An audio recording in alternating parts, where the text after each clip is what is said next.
Hey guys, this is Josh with Project Idea, where we put ideas into action. Today, we're going to be working on the Zelda Hylian shield, and this is the Dark Link version that I'm doing here.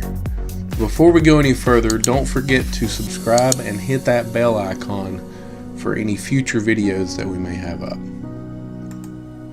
As you can see here, I'm using some templates I already had made, because I've made this shield before, but doing a little bit different here. I'm going to make a double layer.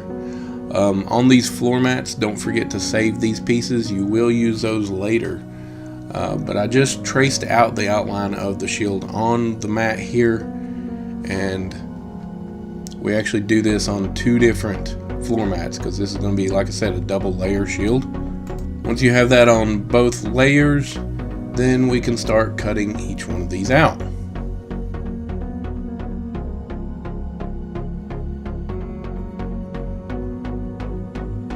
And there is what they look like cut out. Once you get those cut out, then we're going to start working on the straps to hold onto the shield. I use Velcro for this. This is just a double-sided Velcro that way it sticks onto itself. And I'm going to make holes in the back side of this shield. So one of these layers is the back side. And I mark exactly where I'm going to need that, where the position would be on my arm best.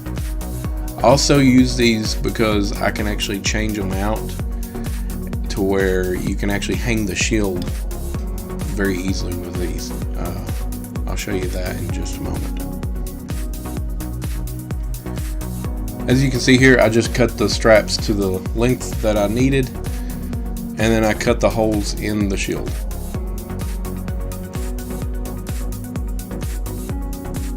Once I have the holes in the shield, I just use scissors to poke it through.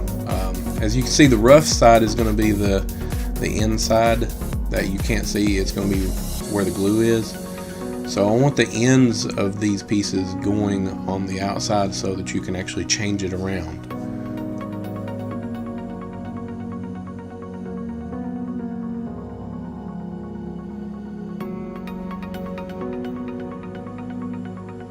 And here's how I actually utilize the scissors to put that in. It's a lot easier this way.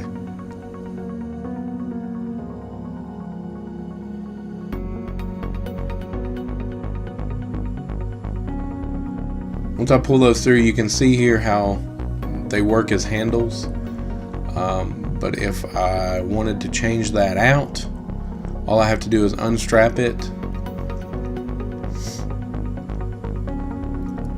and then I can take and strap the top 2 to each other, and it makes a perfect hook for hanging it on the wall as well.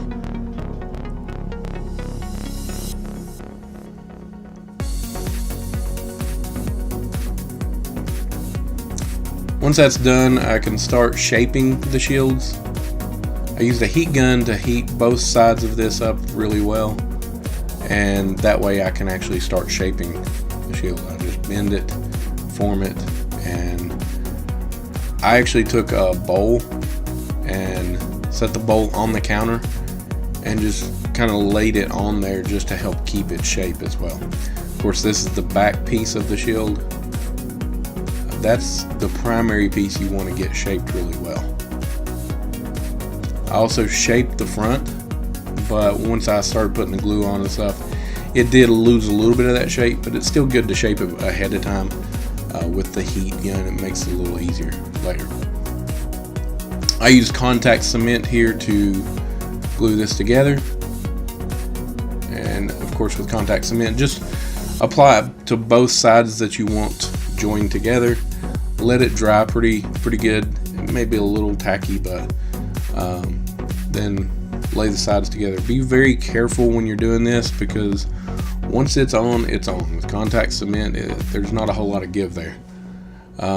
Just make sure as you do this, the shield is shaped, and that's what helps hold its shape in the curved shape on the shield. So I did trim off the edges here because once you shape that, the back piece will be a little bit larger, I guess, just because of the curvature of the shield.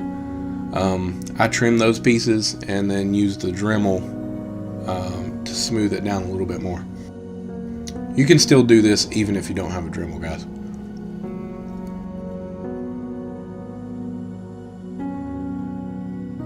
As you can see, I was just trying to line up all those edges on the shield. You can do some other things to the sides of the shield to help smooth that out a little bit more. I didn't on this one. It's going to be hanging on my wall. I'm fine with it. Here we use some of the scrap pieces left over from where we cut the shield out, and we're going to cut the rest of the pieces out.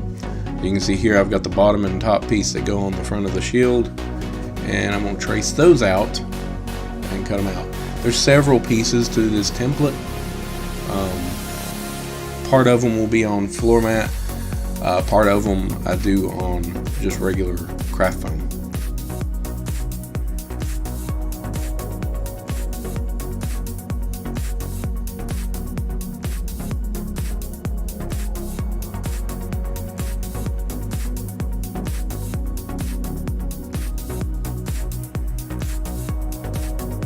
Make sure and label these pieces as you do these. You don't want to lose track of which piece is which.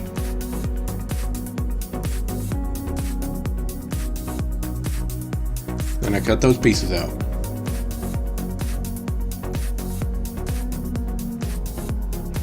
It's always a good thing to have a really sharp knife when you're doing this too. And I traced out all the other pieces, remembering to label each one of the parts, and I cut all those out as well.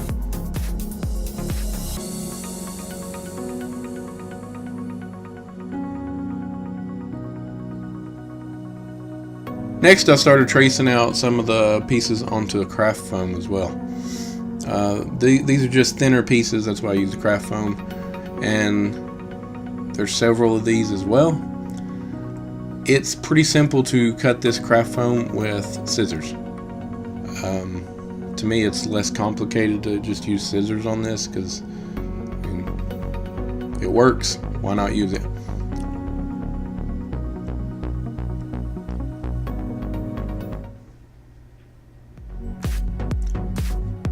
These are the edge pieces that were from the floor mats, and I just cut all of these little puzzle piece parts off of it because this is actually going to be the edging on the shield.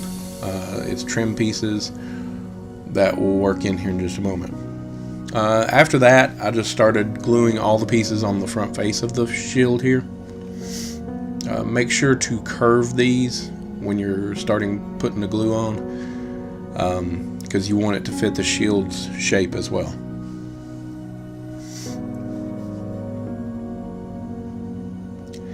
And after I got those pieces on, this is where I'm just putting the edge pieces on that I was talking about a moment ago. And on these, basically I just cut them to fit in between each of these pieces.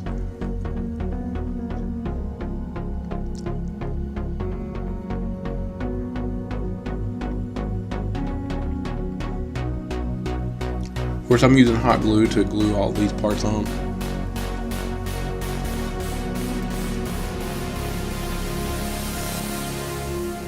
After that, there was a few pieces on here that needed a little shaping.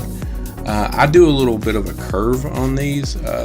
You could probably cut like a bevel on it if you wanted to and make it more of like a sharp line.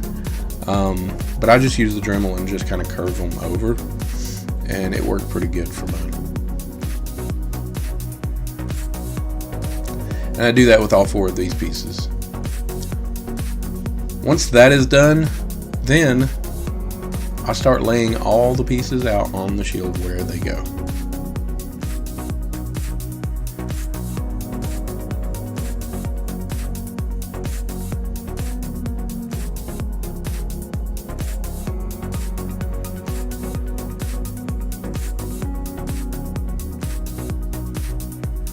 When gluing these thinner pieces down, I did a little bit at a time on this because if you put hot glue on all of those parts right there, it'll be way too heavy. So I just glue part of it down and then fold it up, glue the next part, and go on so forth.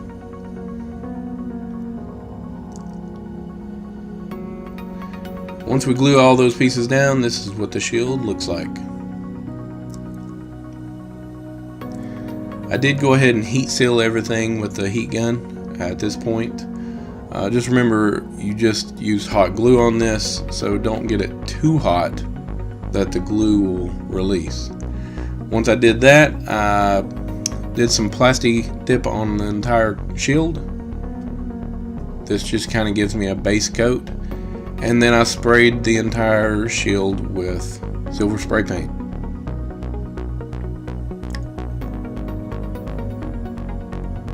On this one, of course, we're doing the dark Link version, so everything inside here needs to be black.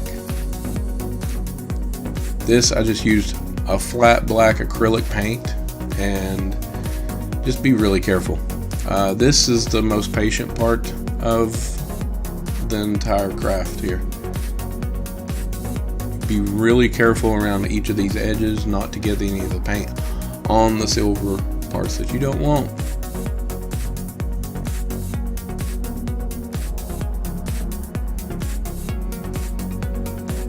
As you can see right now, whenever it's wet, you can see all the brush strokes, but once it dries, it actually dries to a flat black, which is really nice looking. This is the final product right here.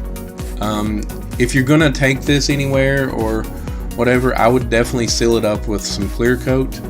I kind of like the flat black look here, and I wanted it to look like that, so I left it that way and just hung it on the wall with the rest of my shields. Again, guys, I hope you liked this video. Don't forget to hit the bell icon and the subscribe button, and that way you can be notified of any future videos that we have. Thanks again, guys. Thanks for watching.